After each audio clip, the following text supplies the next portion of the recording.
আমরা যারা জেনা ব্যভিচারে আছি, প্রশ্ন আসতে পারে জেনা ব্যভিচার আমার জীবনে নেই। হ্যাঁ, আমি জানি, কিন্তু আপনার চোখের জেনা, আপনার মুখের জেনা, আপনার হাতের জেনা, পায়ের জেনা, কলবের জেনা, এগুলো হচ্ছে।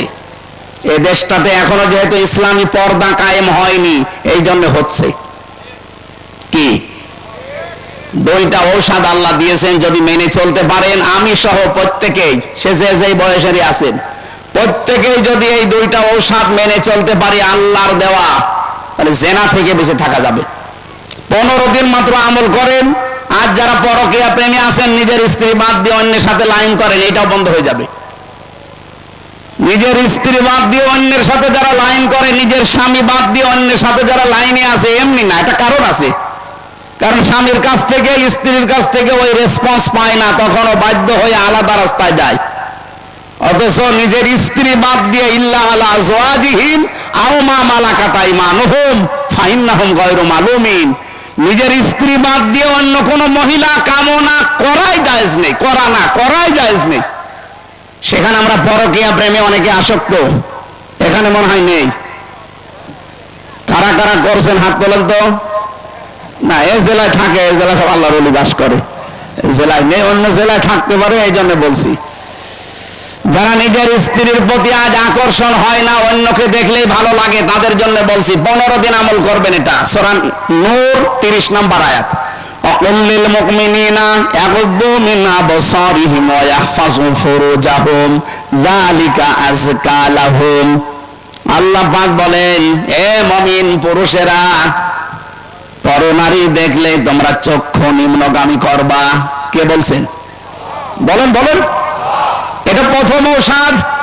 শুধু 14 জন পুরুষ মানুষ, 14 জন পুরুষ মহিলা বাদ দিয়ে, 14 জন মহিলা বাদ দিয়ে যদি আপনি দুনিয়ায় যত মহিলা আছে, এই মহিলাগুলোর দিকে তাকাতে গেলে অবশ্যই আপনাকে চক্ষু নিম্নগামী করে ফেলা লাগবে। এই যে রাস্তাঘাটে হাঁটতেছে, ওই 14 জন মহিলার ভেতরে বা 14 জন পুরুষের ভেতরে যদি ওটা না পড়ে, আমি মিলিয়েছিলাম তাফসীর থেকে,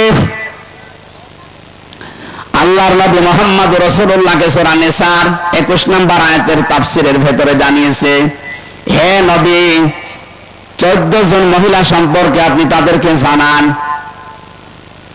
নিজের মা, নিজের বোন, নিজের মেয়ে, নিজের পুত্রবধূ, ভাইয়ের মেয়ে, বোনের মেয়ে, এরকম 14 জনের তালিকা সূরা নিসার ভেতরে আছে।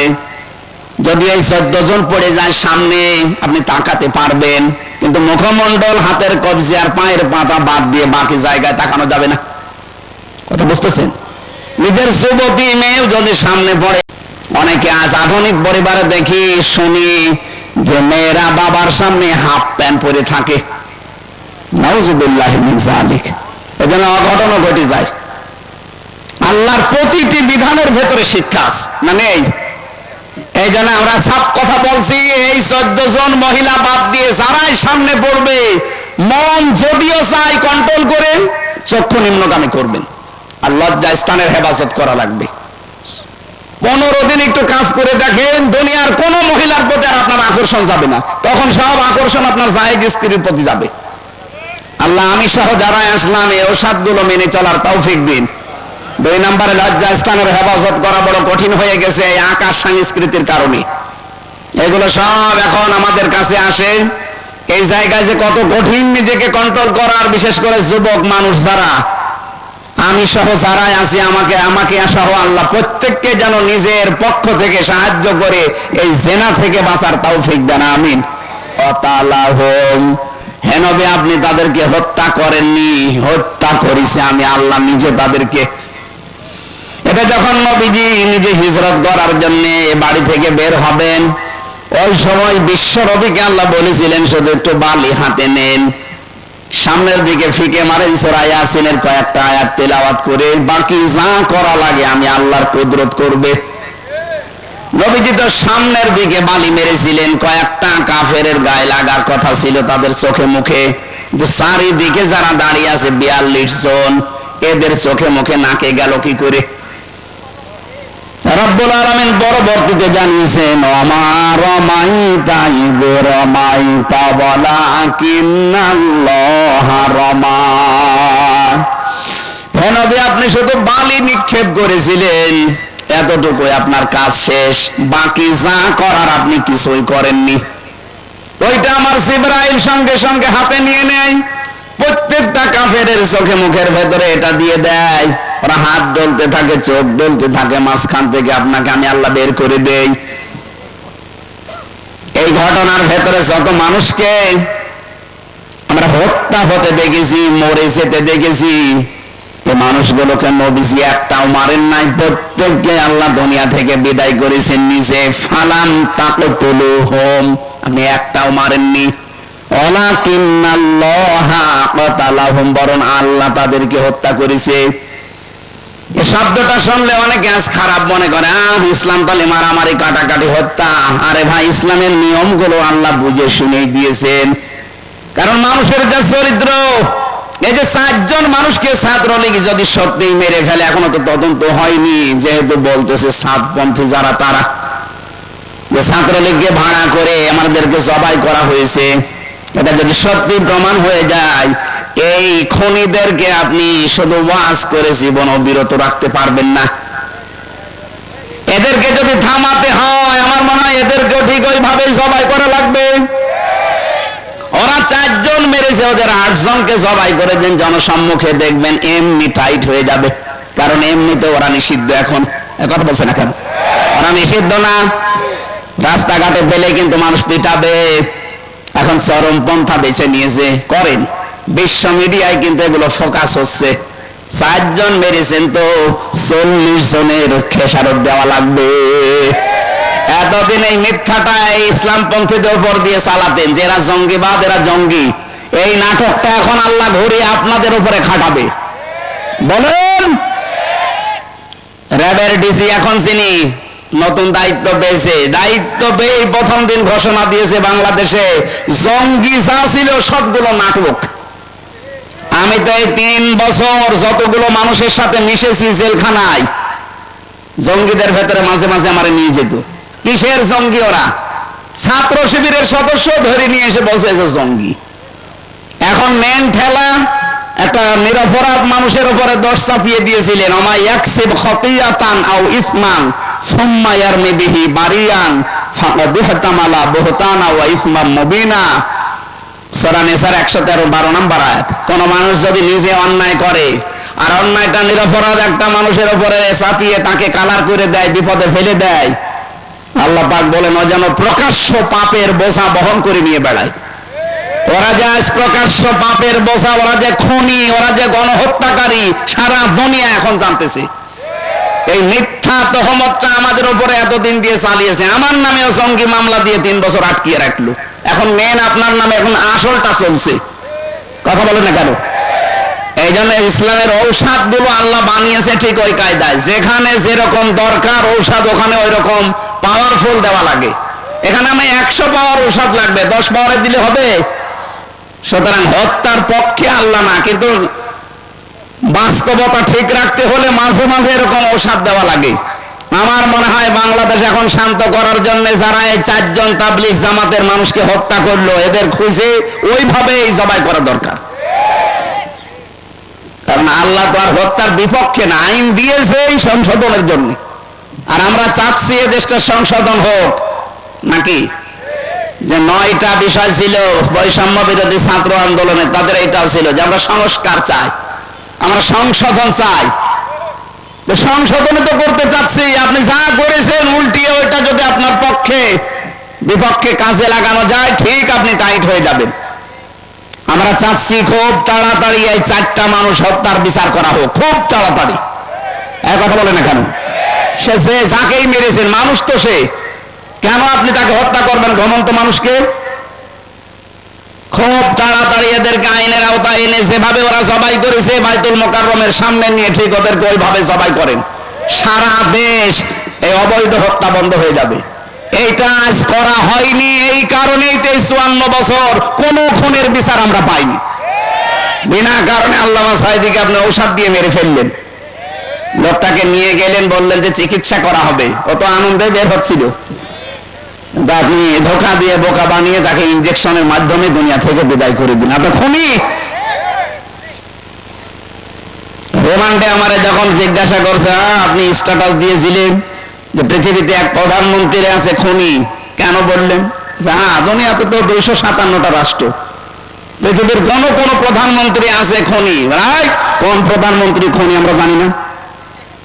আপনি জানেন আমার জিজ্ঞাসা করছেন? মানে আমি যাই বলেছি, ভাই আমি তো এই দেশের প্রধানমন্ত্রীর নাম উল্লেখ করিনি যে উনি খনি। না, কোন দেশের প্রধানমন্ত্রী খনি আমরা জানি।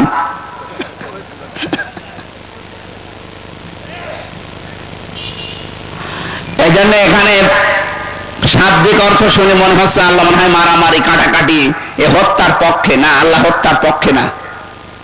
আল্লাহ তাআলা হত্যা করার জন্য বলেছেন দুনিয়া শান্ত রাখার জন্য। কিসাসের ভেতরে মানুষের জীবন লুকিয়ে আছে। এটা যদি সত্যি আজ কায়েম না হয়, 54 বছর না 154 বছর পার হয়ে যাবে দেশের এই অবৈধ হত্যা বন্ধ করা সম্ভব না। যেন আমরা চাই এই আইনটা তাড়াতাড়ি করে পাশ করেন, যেহেতু দেশের সংবিধান এখন সংস্কার চলছে। 96% মুসলমান এই দেশে। কত বলেন না কেন?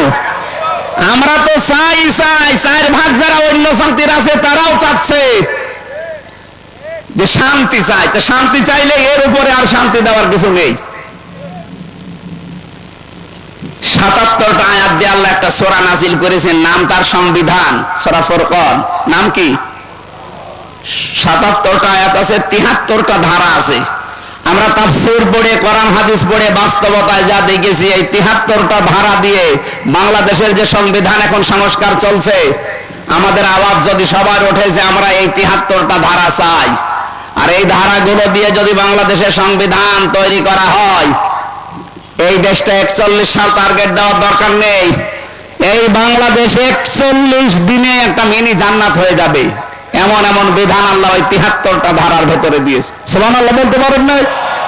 সংস্কার যখন চলছে, এই সংস্কার আমরা চাই কিনা? বলেন বলেন। এজন্য অবৈধ হত্যা বন্ধ করার জন্য আল্লাহ এই আদেশটা দিয়েছেন, অকতিলু, তোমরা লড়াই করো, কতল করো।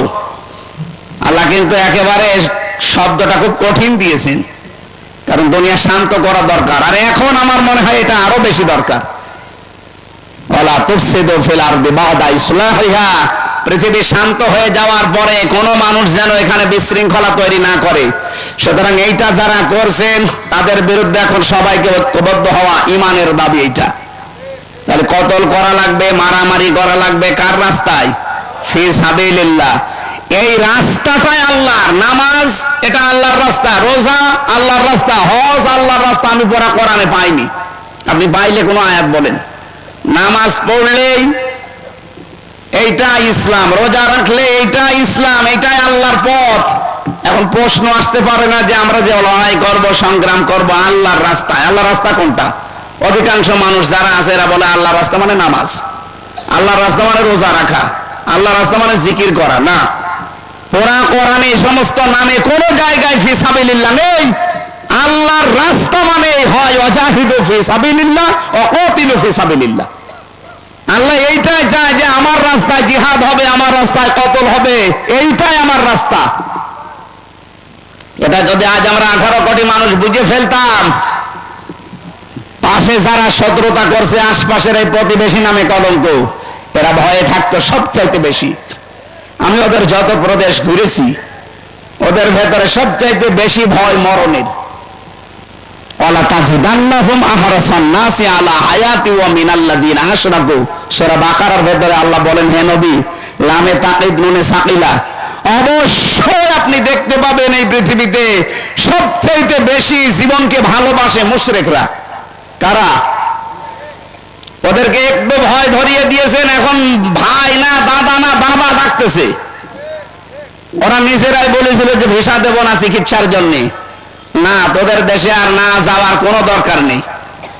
আমরা যারা দায়িত্বে আছি দেশের, ডক্টর মোহাম্মদ ইউনূসকে আহ্বান জানাতে চাই, বাংলাদেশে দরকার হয় 2 টাকা করে আপনি তোলেন, প্রত্যেকের কাছে 2 টাকা 5 টাকা করে কালেকশন করেন, করে 8টা বিভাগে আন্তর্জাতিক মানের 8টা হাসপাতাল তৈরি করেন। যেভাবেই হোক, দরকার হয় তুরস্কের কাছে, পাকিস্তানের কাছে, চীনের কাছে আপনি ধার নেন কিছু, ঋণ নিয়ে ধার নিয়ে 8টা বিভাগে 8টা আন্তর্জাতিক মানের হাসপাতাল বানিয়ে দেন, ওরা না খেয়ে মরবে। ওদের আলু ওদের পেঁয়াজ আজ পয়সে পয়সে নষ্ট হচ্ছে। আমাদের মনে হয় এখন ব্যবসা বাণিজ্য আন্তর্জাতিক যে বিষয়গুলো সব পাকিস্তানের সাথে, চীনের সাথে, তুরস্কের সাথে, এদের সাথে আঞ্জাম বেশি দেওয়া দরকার। এরা যেহেতু আল্লাহর ঘর ভেঙে ফেলে, এদের সাথে কোনো সম্পর্ক আমাদের আর নেই। কথা বলেন না কেন? ধর্মীয় প্রতিষ্ঠান ভেঙে ফেলবেন আপনি মানুষ, আপনি হিন্দুকে জিজ্ঞাসা করেন, সেও আপনাকে গালি দেবে। আজকেও পঞ্চগড়ের এই কি রাধা রানী কি যেন নাম গালি দিচ্ছিল মোদীকে, মানুষ নাকি একটা জানোয়ার। আপনার নিজের ধর্মের লোক আপনাকে মানুষ বলে জানে না, কারণ আপনি আল্লাহর ঘর মসজিদে হাত দিয়েছেন। পৃথিবীর প্রত্যেকটি ধর্ম, কোন ধর্ম খারাপ কথা বলে নাই। কথা বলেন না কেন? আর আমাদের তো একেবারে শান্তির ধর্ম। এ ধর্মের উপরে দুনিয়ায় কোন ধর্ম নেই, এটা প্রমাণ হয়ে গেছে। গত কয়েকদিন আগে আমি যশোরের এক অধ্যাপক, অনেক বিসিএস ক্যাডার হিন্দু, ওনারা বলেছিলাম আমাদের ধর্মে জোর জবরদস্তি নেই স্যার, আমি আপনাকে জোরাজোরি করব না, আপনাকে ইসলাম গ্রহণ করতেও আমি আহ্বান জানাবো না, আপনি শুধু আমার ধর্মীয় গ্রন্থটা একটু বুঝে পড়েন। 3 মাস সময় দিলাম, যেহেতু জ্ঞানী মানুষ তো, বিসিএস ক্যাডার তো এমনি হয়নি। 3 মাস পরে দেখলাম উনি নিজেই মুসলমান হয়ে গেছে। শান্তির ধর্ম এইটা, যদি একটু আপনার বিবেকটা কাজে লাগান। এখানে আল্লাহর রাস্তা শুধু নামাজ নয়, শুধু রোজা নয়, শুধু হজ নয়, শুধু দান সাদকা নয়, শুধু জিকির আজকার নয়। আল্লাহর রাস্তা হচ্ছে আলিয়াউমা আকমালতু লাকুম দীনাকুম ওয়া আতমামতু আলাইকুম নি'মাতি ওয়া রাদিতু লাকুমুল ইসলাম দীনা। পৃথিবীতে ইসলাম পরিপূর্ণ, এটা আল্লাহর রাস্তা। এর ভেতরে যদি নামাজ থাকে, এর ভেতরে আকিমুদ্দিনও থাকবে। এক কথা বলেন না কেন?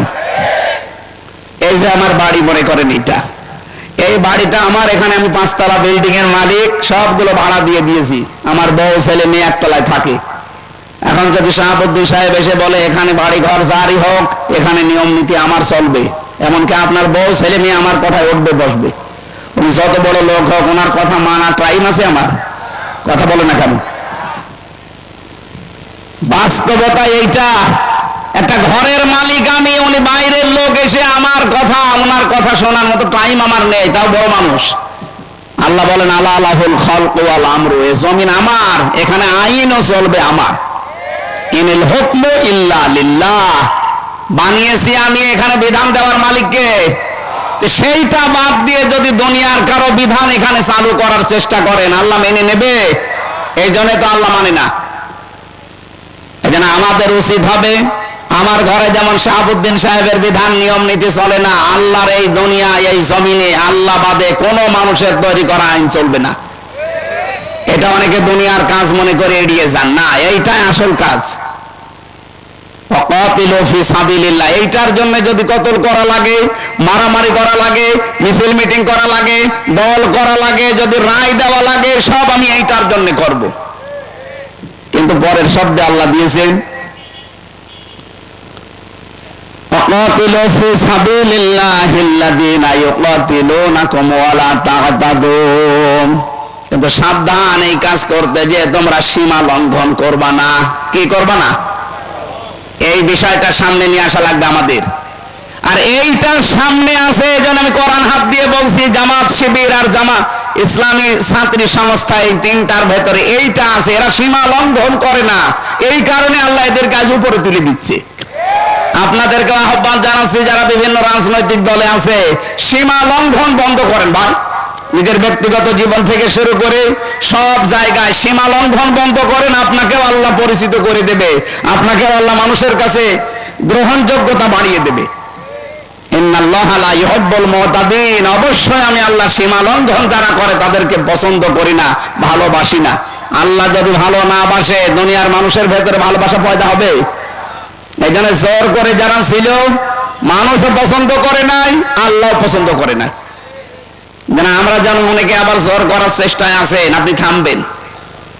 আমার কিন্তু চোখ শুধু দেখলেই বুঝি যে বাস্তবতা কি। অনেকে এখনো পর্যন্ত লেগে আছেন যে আমরা যেভাবেই হোক যাবো। আপনি কি করবেন? সে জোর করেছে, কি হয় দেখলেন না? জোর করেছে হয়তো টিকে থাকা যায়, কিন্তু বিদায় নেওয়ার সময় কুকুরের চাইতেও লাঞ্ছিত হয়ে আল্লাহ বিদায় দেয়। এইটাই কোরআনের কথা, ইন্নামা নুমলি লাহুম লিয়াজদাদু ইসমা ওয়া লাহুম আযাবুম মুহিন। মানুষের পাপ যখন খাপের খাপ পরিপূর্ণ হয়ে যায় তখন আল্লাহ অপমানজনক শাস্তি তাকে দেয়। এই দুনিয়াতে বহু মানুষ জোর করে টিকে থাকার চেষ্টা যারা চালিয়েছে তাদেরকে আল্লাহ জাতির সামনে ঘৃণিত, নিন্দিত এগুলো বানিয়ে দিয়েছে। হাজ্জাজ বিন ইউসুফের নাম শোনেননি? কেউ জালেম ছিল। মন্ত্রী পরিষদ এসে একদিন বলছে, বাদশাহ আপনার জন্য বাইরে আমরা যেতে পারি না, আপনাকে তো গালি দেয়, আমাদেরকেও গালি দেয়। এই 15.5 বছরে তাই হয়নি? এক কথা বলেন না কেন?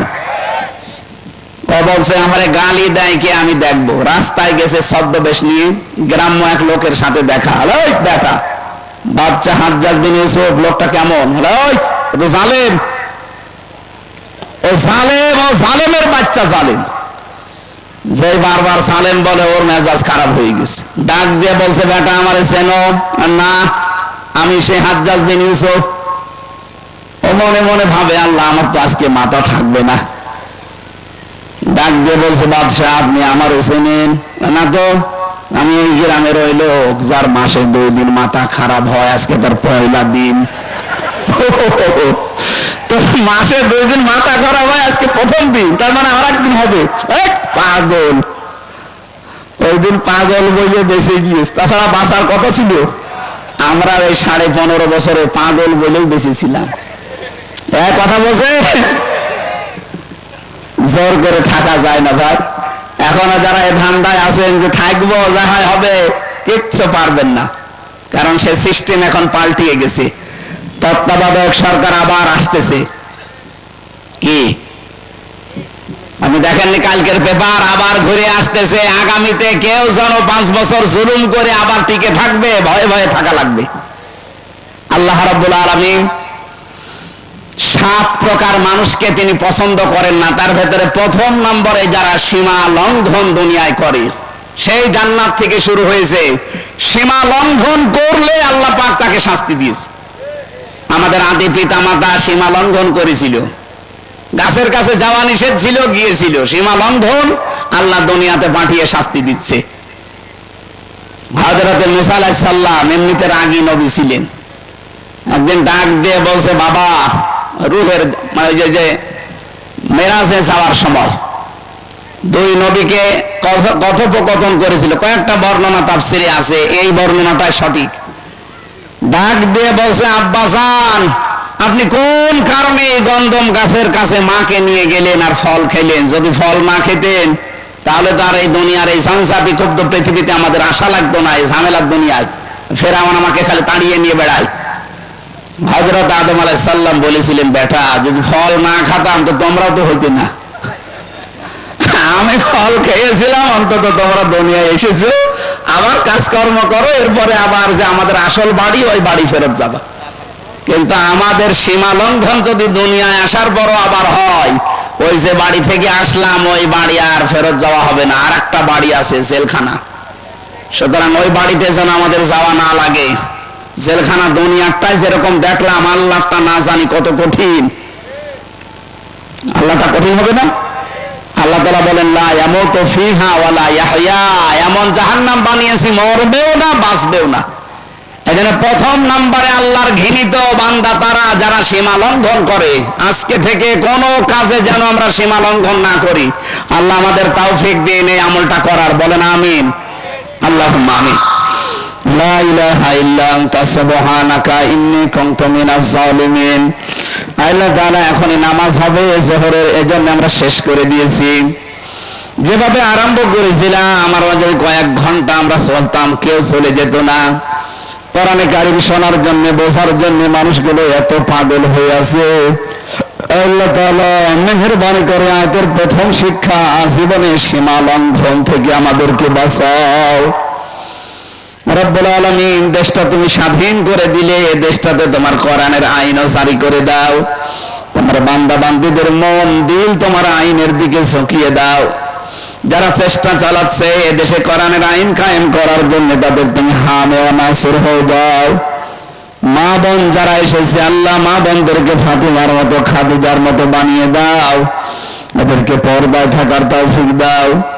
এই মাদ্রাসাটা যিনি প্রতিষ্ঠা করেছিলেন শহীদ আল্লামা দেলাওয়ার হোসাইন সাইদি রহমতুল্লাহ আলাইহি। আল্লাহ মাদ্রাসার কারণে তাকে তুমি মাফ করে দাও, তার কবরটা জান্নাতুল ফেরদাউস বানাও। যত মানুষ এখানে লেখাপড়া করে এদের মেধাসিটি খুলে দাও, এদের কোরআনের আয়াত পড়ার সওয়াবগুলো শহীদ আল্লামা দেলাওয়ার হোসাইন সাইদি রহমতুল্লাহ আলাইহির কবরে পৌঁছিয়ে দাও। যারা এর সাথে জড়িত আছে, মাদ্রাসার মহাতামিম, অধ্যক্ষ, সভাপতি, সেক্রেটারি যারা আছে, মোতাওয়াল্লি যারা সাহায্য করে নবীর এই ঘরকে, তুমিও তাদের সাহায্যকারী হয়ে যাও। আমি সহ যারা আমরা অসুস্থ আছি প্রত্যেকে শেফায়ে কামিলা আজেলা নসিব করো। যে ষড়যন্ত্র চলছে এই প্রতিবেশী নামে কলঙ্ক এই অমানুষদের দ্বারা, আল্লাহ ওদের কপালে তো হেদায়েত নেই, তুমি বলে দিয়েছো আল্লাহু লা ইয়াহদিল কওমাজ জালিমিন, জালেমদের তুমি হেদায়েত দাও না, দেবেও না। সুতরাং এদের চক্রান্ত ষড়যন্ত্র থেকে আমাদেরকে বাঁচাও। রব্বুল আলামিন বিশ্বের মুসলমানদেরকে তুমি সব এক এবং ন্যাক বানিয়ে দাও। আগামীর বাংলাদেশ কোরআনের হাতে আল্লাহ তুলে দাও। চর্ম চোখে যেন অন্তত দেখতে পারি এ দেশটা তোমার কোরআনের আইন দ্বারা চলছে। কখন কার কাছে আজরাইল এসে যায় জানি না, যখনই আজরাইল আসবে একটা বারের জন্যও যেন পড়তে পারি লা ইলাহা ইল্লাল্লাহু মুহাম্মাদুর রাসূলুল্লাহ। আসসালামু আলাইকুম।